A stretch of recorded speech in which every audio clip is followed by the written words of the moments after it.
Hey everybody, my name's Taylor Whitehead, and if you are an attorney and you are trying to improve how your site is showing up in search, you have come to the right place.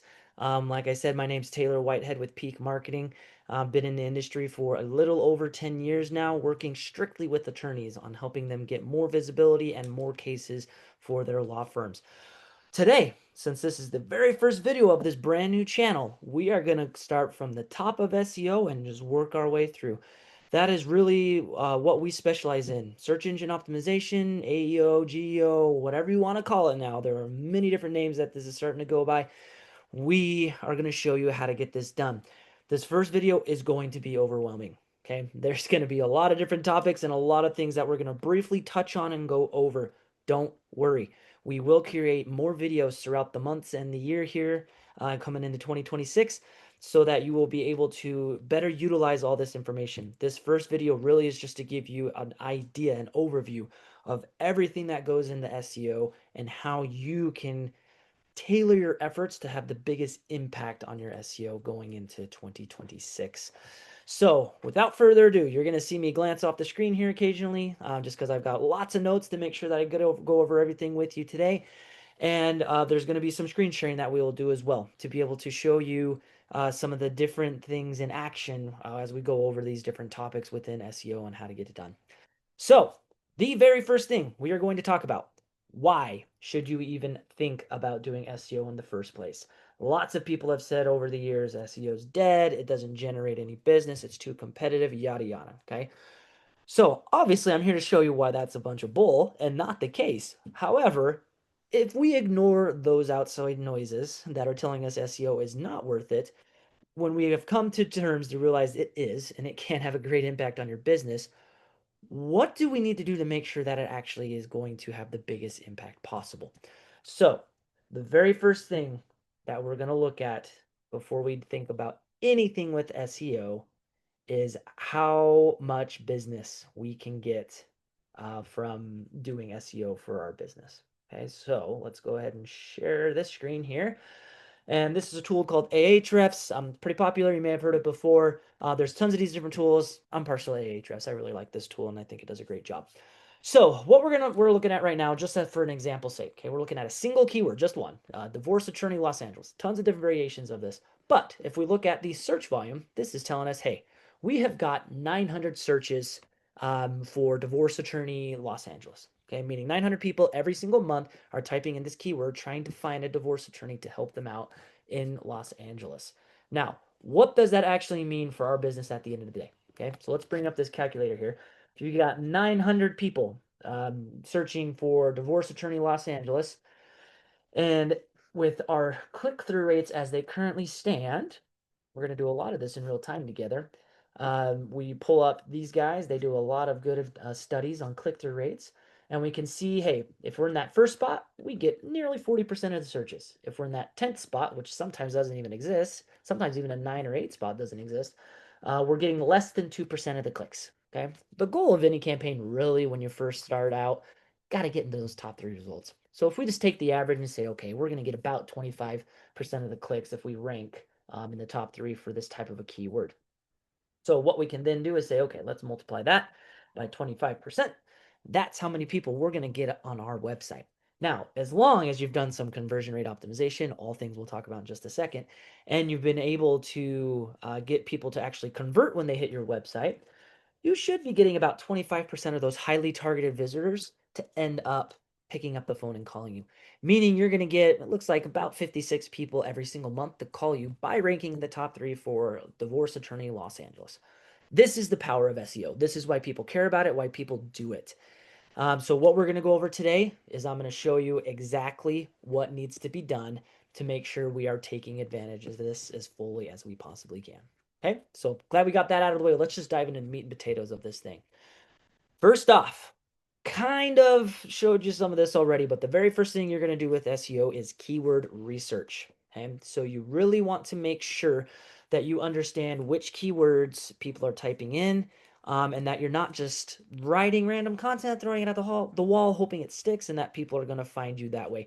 You need to make sure that you are writing things that people care about and you're ranking for keywords that people care about. So the very first thing I always tell people with keyword research, ignore all the tools, ignore everything else that's out there. Think for yourself. Okay, pull out a whiteboard, a scratch piece of paper, and just write down things you think people would actually search for. Okay, so if I'm a divorce attorney, for example, or a family law attorney, I'm going to write down things like divorce attorney, divorce lawyer, divorce law firm. Let's see what else. Child custody attorney, near me, the things of that nature. Just things that you can think of off the top of your head. Just write them down and say these are things I think people would search for. Okay?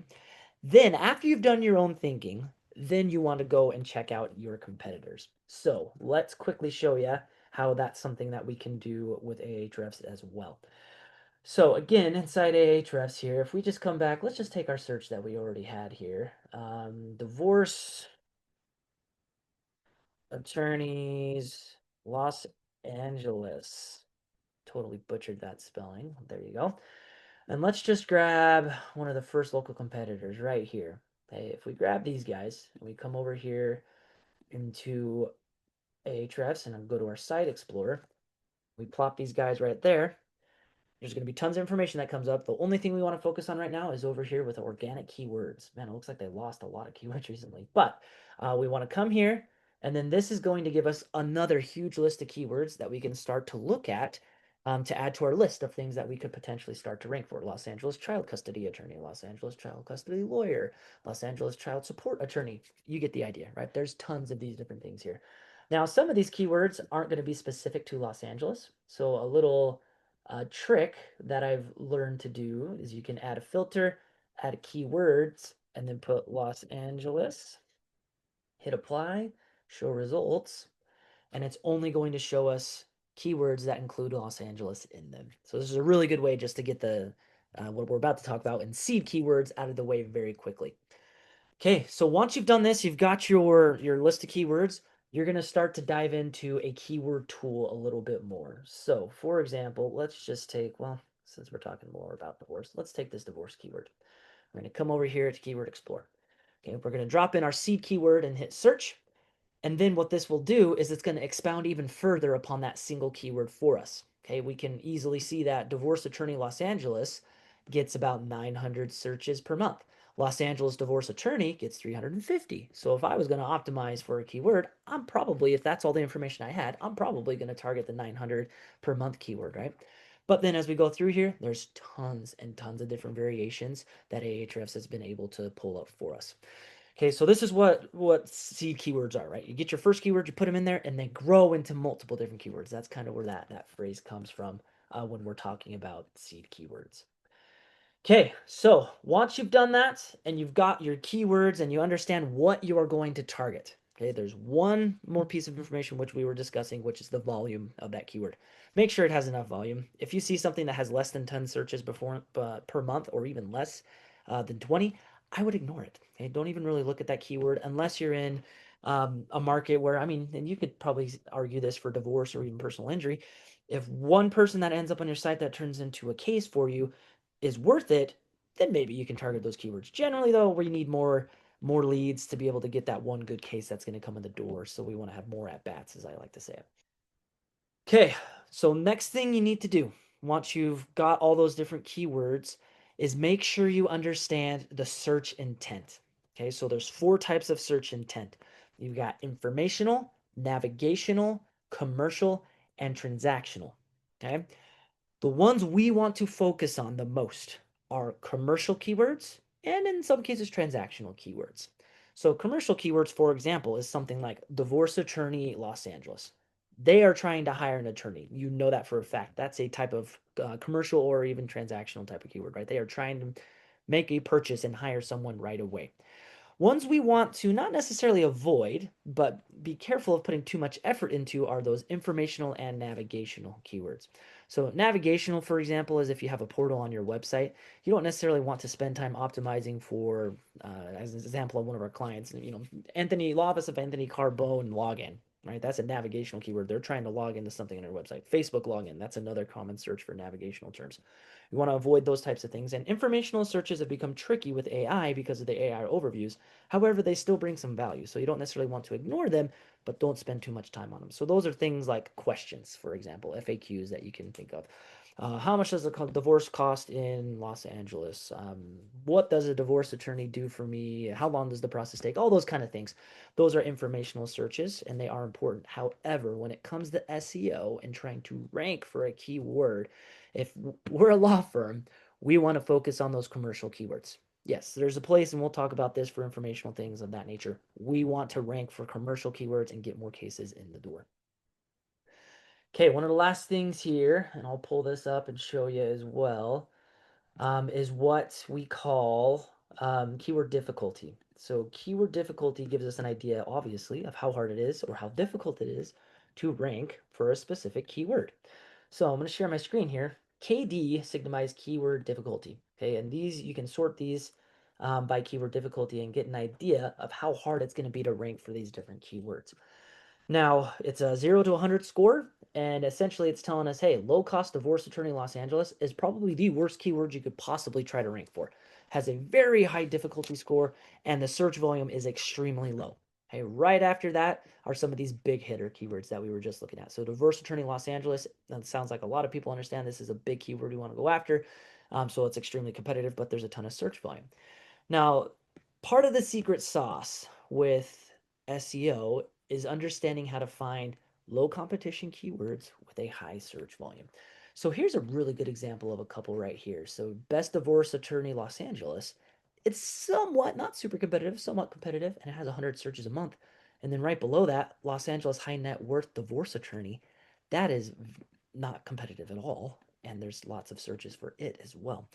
So the keyword difficulty score also plays a part in how we want to set up our SEO strategy and what keywords we want to be able to target. It's not perfect, but it's a really great starting point if you're just trying to dip your toe into the water of SEO.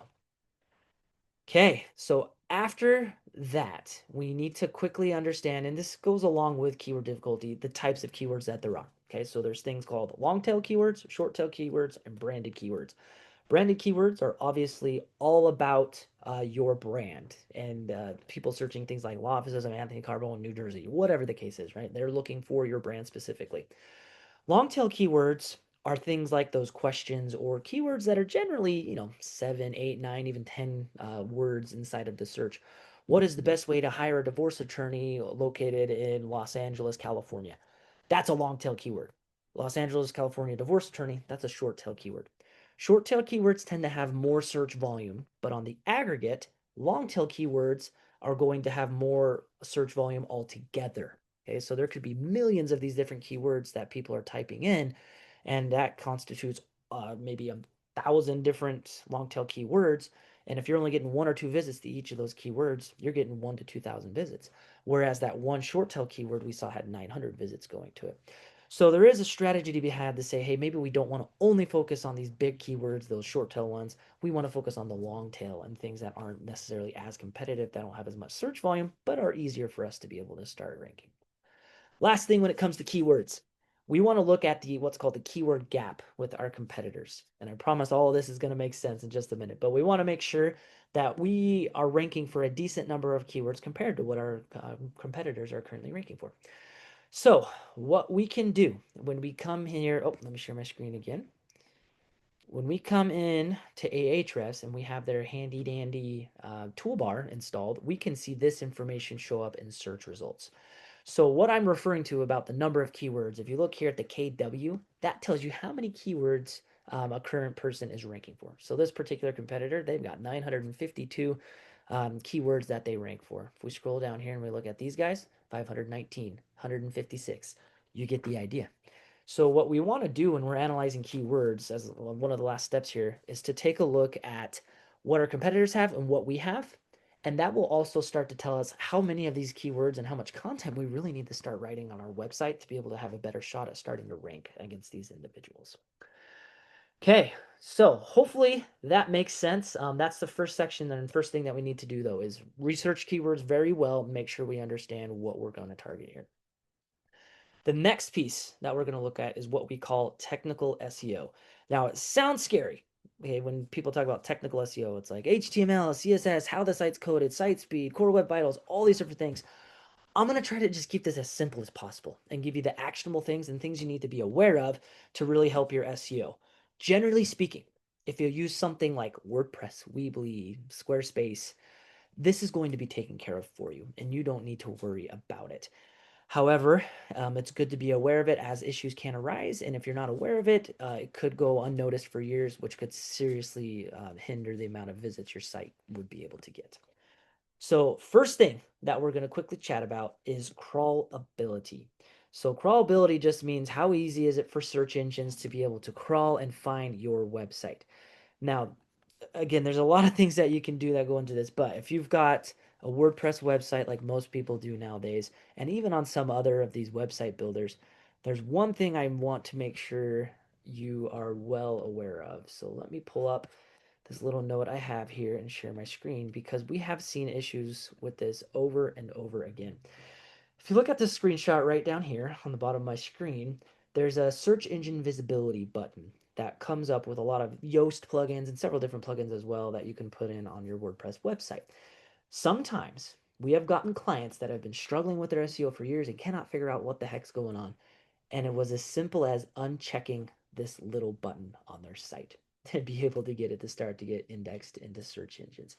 Be careful of that and just be aware of it, that it could cost you thousands and thousands of dollars just by having that button checked. Make sure it is not checked, and that way your website's going to be able to be crawled and people are going to be able to find you online. Very simple, small tip, but a lot of times that's all it takes really to be able to get visibility fixed for a client because they just happen to have that checked off. Okay, so again, I'm not going to dive into a ton of details for crawlability and indexation. It's generally taken care of by itself. That's just one thing I would look out for that I've seen with multiple clients before. Okay, next with technical SEO, site speed, core web vitals, and mobile friendliness. There's one tool that takes care of all three of these things for us to help us understand how we're doing in that regard, and that's called Google Page Speed Insights. So what we're going to do is we're going to look at what an example of this looks like and how you can utilize this information to be able to help your website. So this is, again, just an example from Law Office of Anthony Carbone. And the first piece up here is what's called Core Web Vitals. So we want to make sure that we've got this green past verbiage showing up on our test when we run this. If this does not show up, then we've got some issues that need to be addressed. Okay, it'll say failed here if it's not being passed, quite obviously. And then these 5 items down here are really what this Core Web Vital Assessment is testing. They're looking at all these different items. Now, to keep this simple, I'm not going to go over all those different things that you see here, but where the actionable items do come in is you can come down here and look at this performance score as well and be able to get a sense of how well you are doing 0 to 100. Don't get hung up on this too much. I generally tell people, hey, if you can get that score to be 80 or better, that's good enough. You don't need that score to be 100 to be able to rank well with SEO. Now, if your score was too low and you really wanted to address this, you would come down here to the insights and diagnostics. This is where Google is telling us, hey, here are the elements on your website that you need to address to be able to get this fixed. Now, every site's going to be different and there's going to be different items that pop up frequently. But one thing that I see all the time is unused JavaScript, unused CSS. That usually means there's bloat on the website, meaning there's probably too many plugins, or it was coded years ago and it's just a really old site and it needs to be updated and or changed as far as the plugins that are on this site. But again, without diving into too many examples, that's really what we look at to get a better understanding of, from Core Web Vitals, page speed, and mobile friendliness being the last piece, to get an understanding of how well that is doing. Your mobile friendliness score will also be baked into this Core Web Vital assessment and into the performance score to be able to understand how well that's doing. You can take a look at this for desktop. 99 times out of 100, generally this is going to be doing very well. Mobile is usually where we see the most issues arise for clients. Okay, so next piece of technical SEO that we want to quickly talk about, HTTPS, okay, security on your website. Do not pay for it. Okay, there are plenty of providers out there, GoDaddy not being one of them, unfortunately, that will not make you pay for the security on your website, that HTTPS. Go and use something like Hostinger or another provider for hosting that will give that SSL certificate, is what it's also called, to you for free. Don't pay money for that, but you do need to make sure you have that. Structured data. So this is also called schema markup. And there's a lot of different versions of this that exist. And again, in this video, we're not going to dive into too many details.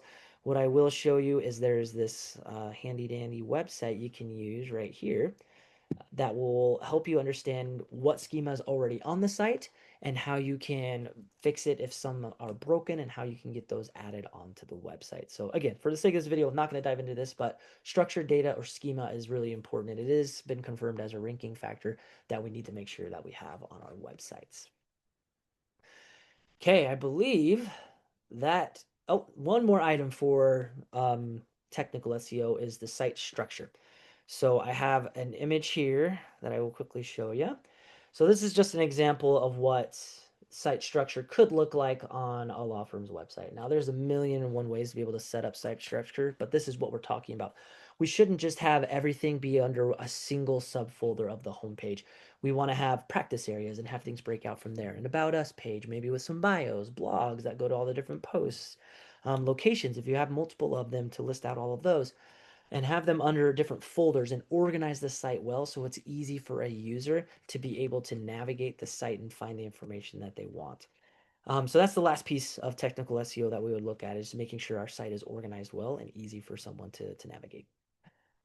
Hey, shifting gears away from technical SEO, there can be some overlap in how people look at this, but I consider on-page SEO slightly different from technical SEO. Yes, it still deals with the website, but on-page tends to be those elements that people can actually see in most cases.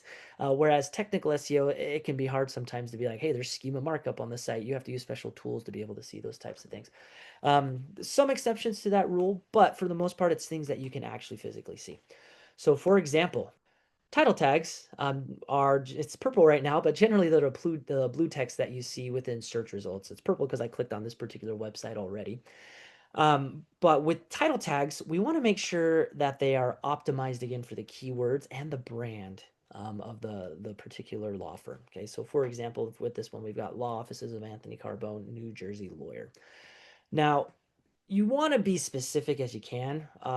Anthony Carbone has several different practice areas, so we found it best on his homepage just to optimize for lawyer, and then we have individual pages on the website for family law, for criminal defense, for personal injury, and we dive into things more there.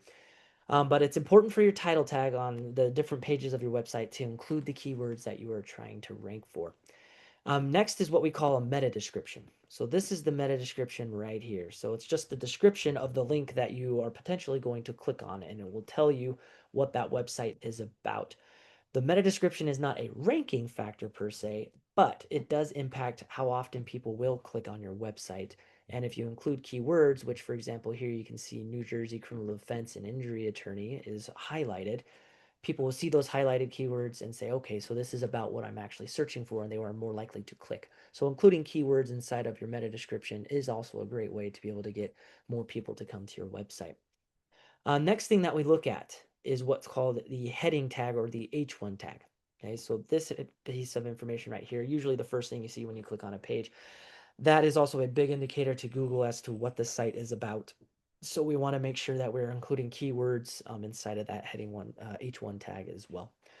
Next piece is the URL structure. So if I'm to come to this this criminal defense attorney page, and we take a look at the URL structure up here, you'll see that we included some keywords. So we have Jersey City criminal defense attorney. Okay, so we didn't just say criminal defense.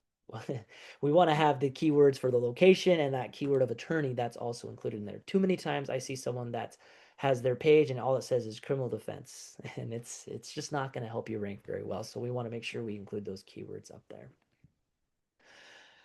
Okay, next piece is going to be image optimization. So we want to look at all of our images on our website and make sure that we have what's called an alt tag or alt text included on these images.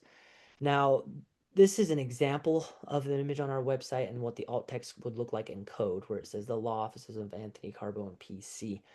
That text, it's a great opportunity to be able to optimize the image for particular keywords. In this case, we're just trying to get him more brand recognition, so we only wanted to include his brand name inside of his alt text. However, if we were to have a picture of handcuffs, for example, then we might want to put New Jersey criminal defense attorney handcuffs, something of that nature, so that Google will start to see us more and more relevant for a keyword like New Jersey criminal defense. Okay, lastly, we're going to take a look at the internal linking structure on our website. So this is a decent example on the criminal defense page that links out to several different pages on the website.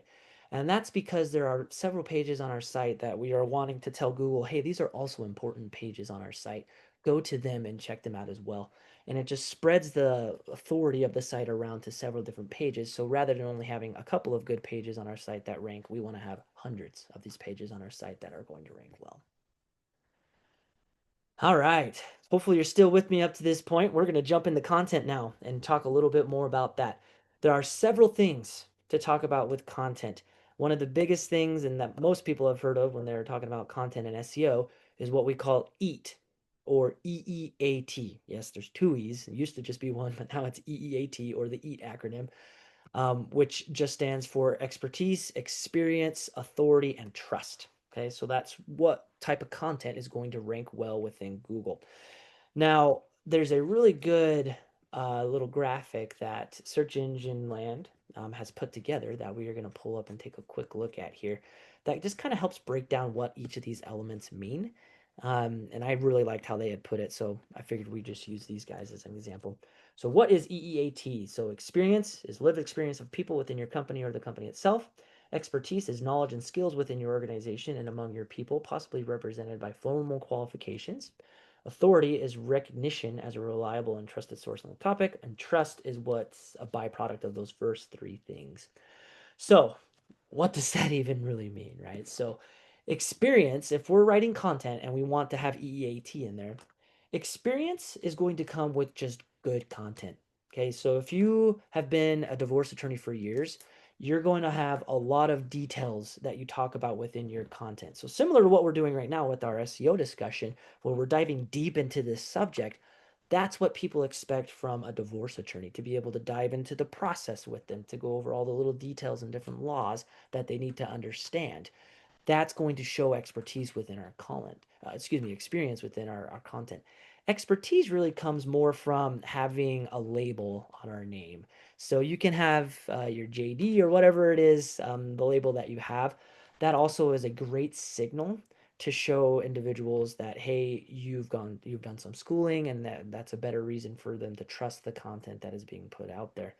Also, as we put that label or that qualification on our name, the more we write content, the more times that starts to show up on our website, the more it's trusted, that label within search results as well.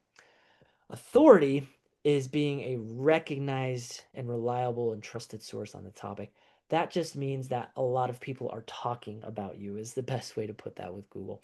So if we have a lot of backlinks to our content, those act as votes. That's the authority metric of EEAT, is having lots of people link to your content as a source of information. Okay, so that's the EET portion of this. Here in my notes, I wanted to pull up this next little piece here just because there's a lot to consider with EEAT just outside of those four things that we discussed. So Stanford actually did a little bit of a study on this to understand what does EEAT really mean and what things need to be included and done to really have good authoritative content. And I actually really like this quick little list that they put together. This is based on a study of 4,500 participants that they did. So make it easy to verify the accuracy of the information on your site. Okay, those are citations to the sources of information that you are using or quoting or talking about. So if you're talking about a law, make sure you have that law listed out there so that people can have reference for that information and where it's coming from. Show that it's a real organization behind you. So having an About Us page, listing out all the bios and everything of your employees, of yourself, is what's going to help out that quite a bit. Highlight the expertise in your organization and in your content and services you provide. Again, simply being able to show, hey, case studies or results of a X amount of money you've gotten for our clients is a really popular one, or 20,000 divorces done, whatever the case is, right? You want to be able to show the expertise that you have. Show honest and trustworthy people stand behind your site. So this is where trust symbols come in pretty handy. If you've been mentioned on Forbes or if you've gotten different awards, those are the type of things that'll really help out. Make it easy to contact you. So again, that's simply is your phone number and contact form, things of that nature. The design should look good for an attorney's website. We want to look professional. Make sure the site's easy to use and helpful. So that's where our site structure comes into play quite a bit. Update the site's content often. Okay, so sometimes we get stuck in this rut where we will post content and we won't update it. We want to make sure that we are constantly going through that content and making changes to it to help it stay relevant. Okay, last two pieces here that we'll look at. Use restraint with any promotional content. So, especially as an attorney, you don't want to necessarily be advertising 50% off our consultations or anything of that nature. It is just not going to help our authority. So, you want to be very cautious with anything of that nature. And then lastly, avoid any types of errors. No matter how small it seems, no matter what it is, any error on the site is going to hurt how much Google is going to trust our content and how well it's going to rank. So we need to make sure that we get that fixed. And again, that was from Stanford Web Credibility Research Team that put together this information based on that study that they did there. Okay, so let's jump here to the next piece with readability within our content. Simply put, we won't spend a ton of time on this one, but readability is just paragraphs, bullet point lists, etc. Right? It needs to be well organized. The content that we are putting out there on the web, right? The easier it is for us to read it and for an individual to read it, even better for Google to be able to go through and find pieces of information through the bullet point list. When we get into this a little bit more within AI, but with your content, if you write it that way as well, it makes it easier for AI to be able to pull that type of information if it's in like a bullet point list and list it out in like the AI overviews, for example, inside Google, if you have your own bullet point list. So there are several reasons why we should do this. Strictly speaking, though, from like a ranking standpoint, it's just a good way to help your content be more readable and easier for someone to digest that information. Okay, as far as different types of content that you can have on your website, there are several things that you can focus on to be able to help increase the amount of content. Landing pages is kind of the backbone of a website, so that's like your practice area pages. Sometimes even your FAQs you consider a landing page. Things of that nature that people visit quite frequently, I would say are going to be what I would call landing pages. Location pages, if you're trying to rank in multiple different markets, are very important as well. So in Southern California, if you want to rank in San Diego and Los Angeles, you better have a page on your website talking about San Diego and another page talking about Los Angeles to be able to rank in both of those markets.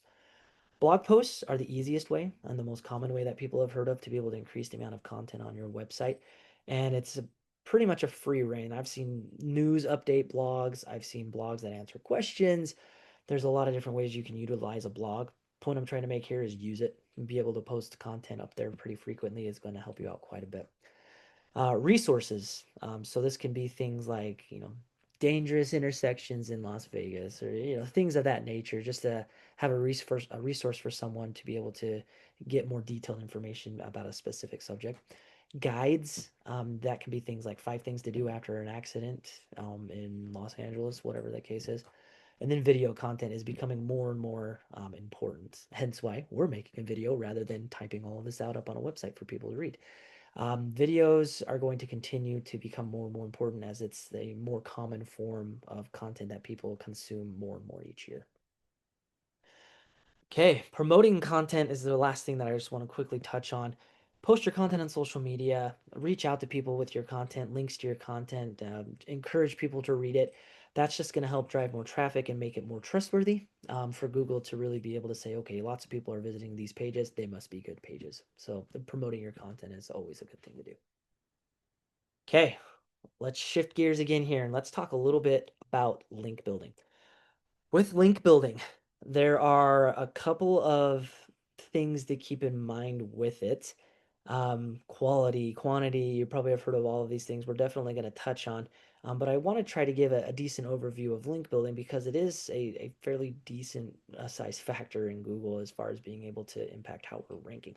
Not the only one, obviously, because if you have more links than somebody else, that doesn't mean you're immediately going to outrank them, but it's definitely going to help. So first thing with link building to keep in mind is linkable assets. Okay, it's really hard to get links to your website unless you're buying them.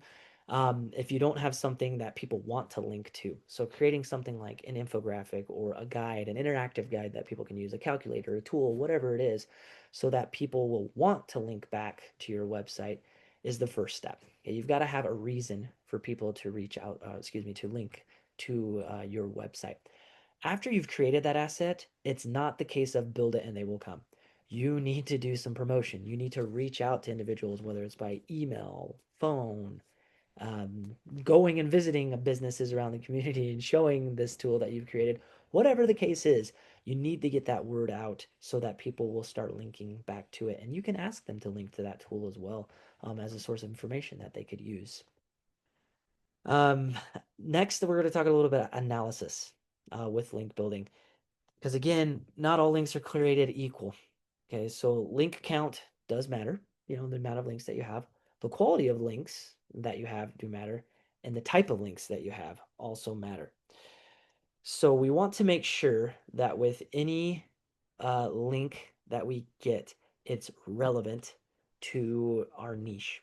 Okay, so if we go off and we're, a divorce attorney, and we get on a website that's about gambling and we get a link back from that, not going to really help us out, right? It's completely irrelevant to our niche. We want to make sure that we at least get listed on some sort of blogs or websites that at least talk about the law and specifically family law if we can, to be able to make those more relevant links. Okay, that's a little bit of the quality piece that comes into place. It's got to be relevant for our sites.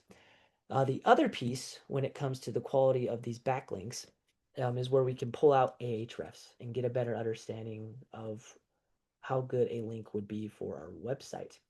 So, for example, let's come back to our divorce in Los Angeles example we've been talking about here.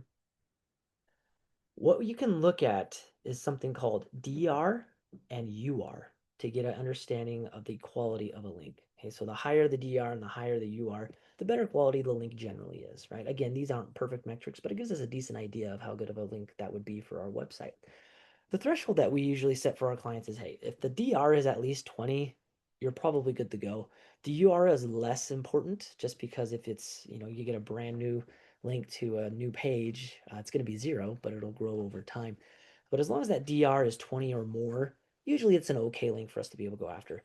If it's something less than 20, then we don't really want to focus on getting a link back from that type of a site. So here's an example, right? Or if this site just has like a 9, it's probably not that great of a quality site that we would want to be able to have link back to us. Again, pretty simplistic as far as how we would look at that, but it's at least a good way to measure the quality of a link quickly to be able to understand how good of a link that really is. Okay, let's talk about different link building tactics. So there's several ways to get links built out to your website. Let me just go over a couple real quick of some of my favorite ones. Guest blog mentions.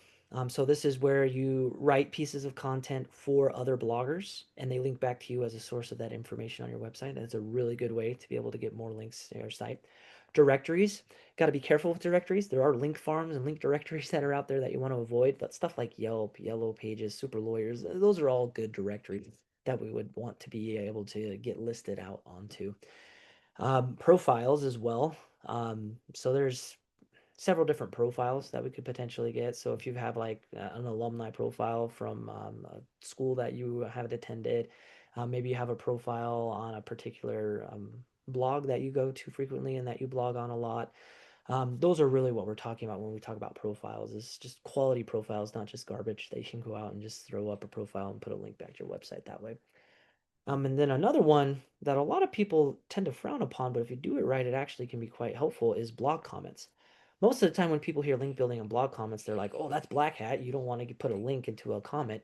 And that's not really what I'm getting at. What I'm talking about is starting to create a relationship with a blogger by blog commenting. Okay, so you can leave a really good comment on someone's blog and then start a conversation with them and then be able to build a relationship to then get backlinks from them and vice versa. So blog comments to build relationships to get backlinks is really what I'm talking about, not blog commenting just to drop a link in there and say, visit my website, as that is really spammy. Okay, a couple of things to consider from a technical standpoint when it comes to link. There are what are called follow links and no follow links. Follow links are links that simply pass value, is the best way I can put that, SEO value to help your site rank better. No follow links do not pass value to your website. Now, if somebody clicks on no follow links and you start to get lots of traffic from a no follow link, there could be some value that way. But if we're talking strictly from like an SEO standpoint of the value a link gives to you, helping you rank better. If it's a no-follow link, it does not pass any value. So you want to make sure when you are getting these backlinks that they're all follow backlinks, so that they can start to generate more SEO equity and help you start to rank a little bit better. Another technical consideration is the anchor text. The anchor text are just the words that are contained within the blue link. That goes back to your website. Most of the time they're blue, sometimes they're a different color. Um, you want to be careful with your anchor text. You don't want to over optimize. 9 times out of 10, you just want it to be your brand name. You don't want it to be anything else when you're having that link back to your website.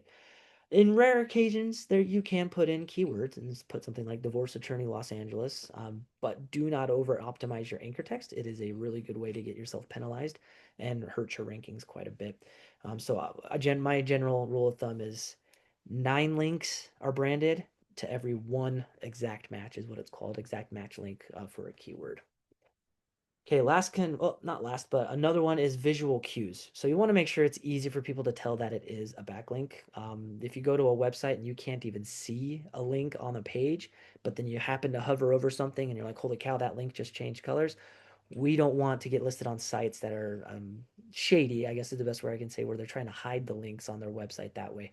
It needs to be visible and easy for someone to tell, okay, this is a backlink. If I click on it, I'm going to be taken to another page. Lastly, we want to make sure the links we are getting have HTTPS websites. Okay, you need to make sure they're secure. If we're getting links from sites that aren't secure, it's not as big of a deal, but it is something that you want to try to keep an eye on and not get too many sites linking to you that don't have that security on them. Last piece when it comes to link building is link targets. So talking about on on our own site link targets and link targets from offsites, right? There's really 2 different ways to look at these link targets. So link targets offsite is saying, hey, I want to try to get a link from this site, and this site. I'm really focusing a little bit more on site and saying, hey, where do we want to point the links that we get from other websites pointed back to ours? The homepage is going to be the most important page on your website and going to be the page that you want to get most of your links built out to. However, it would be foolish to ignore the other pages on your site. Okay, so for example, with a client like Anthony Carbone, we have family law, criminal defense, personal injury, car accidents. I mean, divorce. There's a lot of different areas on the site that we would want to rank for. Most of our links go to our homepage, but depending on the time frame, the year, a couple of months, whatever it is that we're focusing on at that time, we do build some links to, for example, the car accident page to be able to help give that page a little bit of a boost to rank a little bit better in search. So that's something to consider as you're building these links out. Don't just point everything at one page, just at the home page or just at an internal page. Don't ignore the home page, but also make sure you're getting some links to those internal pages on your website. Okay, local SEO. Let's talk about what we need to do to be able to show up in the map pack. Okay, the map pack, local maps. There's a lot of different names that people have for these, but it's just those 3 results generally that show up inside of a map. And getting rankings there can have a tremendous impact on your law firm. So the first thing we need to talk about is the Google Business Profile itself. So let's go ahead and pull up an example of what this profile looks like. Okay, so here's an example of a profile. Okay, so it's the law office of Stephen Chen. As you scroll through this profile, there's going to be several different things that you're going to see here. You're going to see there are images, and in most cases, we want to have some videos, which it doesn't look like these guys have any videos on their site, their particular profile. We are going to have the website that we're able to link back out to. We're going to have our reviews that are also going to be showcased here. And then we should have, here we go, Google posts that we want to be putting up on our Google business profile fairly frequently. The name of our business, we can have a little bit of flexibility with. You want to make sure your brand name is in there, but we can get DBAs and do something like law offices of Stephen Chen, divorce attorney, if that's really what he wanted to focus on. As long as it's a legitimate registered name that we own, then we can use that to our advantage because having keywords in your business name can help, but it's got to be legit. If you just stuff keywords in there, and you don't have anything to back it up for documentation to show Google, you more than likely are going to get penalized and removed from the local listings. The main thing I will say with reviews, make sure you have a strategy. If it's to ask somebody, give them a link really quick, whatever the case is, we just want to make sure that we are getting more reviews every single month to our profile. NAP, a name, address, phone number, is also another really big piece of local SEO. Now, that just means that we want to make sure our name, address, and phone number is consistent across the entire web. So anywhere that our business is listed out with our name, our address, and our phone number, we need to make sure it's the same exact name, same exact address, same exact phone number. And that's really going to help us start to rank better within search results. When it comes to local search, um, citations are what we consider are what we call these directories where you put your name, address, and phone number. There are core citations and extended citations. So this is just where we want to make sure that we have the most important citations built out first. So Google Business Profile, Bing, Yahoo Local, Super Lawyers, some of those more well-known ones, they pass a little bit more authority as far as our ranking. And then we don't want to ignore the extended ones. So that's just where we're getting listed out on lesser known websites. But there's our thousands of these websites out there that exist. So we just want to make sure that we're doing all we can to be able to get listed out on these sites. Another piece that we don't want to ignore when it comes to local rankings is local link building. So there's several different ways to be able to get local links, but all I'm really talking about with local links is getting a link from someone in your local area, within your zip code, within your city. So if you're in Los Angeles, you want to get more links from Los Angeles-based websites, and that's going to help you rank better in the local results. Some different ways we can do this is sponsorships are really awesome. So sponsoring local organizations, helping out in the community, different things of that nature, and asking them to link back to your site as a sponsor. Really great way to get that one. Local events and local directories as well. There could be some specific directories just for Los Angeles, for example, that you want to get listed out on, and that's going to help you rank better in the local packs as well. Last thing with local search is localized content. So having content that talks about local landmarks or local references is a really good way to show Google like, hey, I'm a local business and I understand my local area. For example, I'm from Burley, Idaho. There's a highway here that all the locals call the Declo Highway, but if you look at it on a map, it's called Highway 81. No one calls it Highway 81. Everybody says take the Declo Highway. That's a really good way to show that expertise that you are a local individual by having that type of content on your website that local other people who aren't locals just really wouldn't understand. All right, finally, last piece that we're going to talk about is AI and search. A lot of people are talking about this right now. I have my own opinions about AI and how much you really should worry about it, but I'm going to try to steer away from those for now and just talk about what you can do to um, have better results with AI and getting more leads from AI is really what I'm going to get at. So you may have heard of this called GEO, AEO.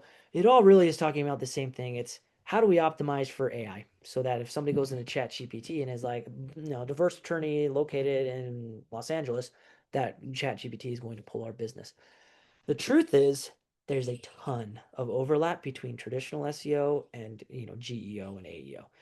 If you are just doing SEO in general, you are going to start to show up more frequently within AI search results. So that's the first thing I would say. Start by just doing good old-fashioned SEO, and that's going to help you start to rank within AI results. Now, if you still really want to push it and show up more frequently in AI results, there are a couple of steps that you can take. The content is going to be one of the most important things that you're going to need to optimize to show up in AI search results. Okay. So, all things with EEAT really apply when it comes to AI and being optimized for that and showing up more frequently. So essentially, if Google trusts your content, it's more than likely going to show up more frequently within ChatGPT, Claude, things of that nature. What we have seen though is when there are lots of backlinks to specific pieces of content on your website, AI tends to pick up on them more frequently. We actually did a study with a client out of Boston where we didn't write any content. We just took the content that was there, we built backlinks to it, and then they started to show up within the AI search results. Really big correlation right there between just getting more links on your site and being able to show up more frequently within AI search. The one thing I will say that needs to be, you got to be really careful of when you're trying to show up within AI results. Natural language has to be present. If you use AI to generate your content, which is okay, you got to be careful with it, but it's okay to do that. You need to make sure that you read through that and you get rid of anything that sounds like AI. Believe it or not, AI content doesn't rank very well in AI results. So you need to make sure it sounds natural like a human actually wrote it. And then you need to have links to sources of information or citations to the information that you are citing inside of any of these articles that you're talking about. That tends to help AI trust the information more and be more likely to have it show up within their search results. Okay, so that is my quick overview. I'm not quick, my overview for you of SEO. And like I had mentioned, throughout the course of this year, in the coming months, we are going to be going over all of these topics in deep detail. Really, the purpose of this video was just to give you a really broad overview of SEO in general, touch on all these different topics, and then we're going to dive into each of these things with shorter clips and shorter pieces of content to be able to really give you actionable items that you can use to be able to optimize your SEO better.